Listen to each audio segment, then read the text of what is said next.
Today I want to talk about one of my favorite books, something I talk about with clients on a regular basis. That's Die with Zero by Bill Perkins. It talks about wealth. It talks about wealth accumulation, and it talks about wealth use, which is something that comes up in the estate planning practice all the time. What I most frequently see is people accumulating wealth and eventually passing on great wealth to their children and heirs. I also see them refusing to use it for themselves, refusing to maybe take that trip, refusing to buy that car, refusing to do that addition to their house that they can more than afford just because there's a fear of running out. Well, what Bill does in this book is he talks about how that fear is unfounded and not based on fact. And the numbers show that most people's wealth accumulates. However, as they age and their wealth accumulates, their ability to use it goes down.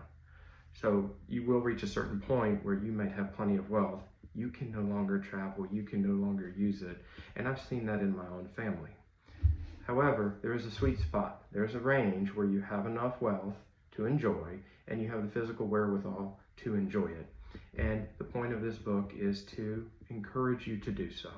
Not in a reckless fashion where you literally have zero, but if you knew the moment that you were going to die, it's not a bad thing to have the check to the funeral home bounce. It means you just had just enough for your life and to enjoy it to the fullest. So this is a very good perspective change. I think it might challenge you. I know it challenged me, but it also caused me to do some things like take a once-in-a-lifetime family trip with my in-laws who won't be around forever, and we got to enjoy it with them. And you know what? We were okay financially, even though we were a little nervous about taking that trip.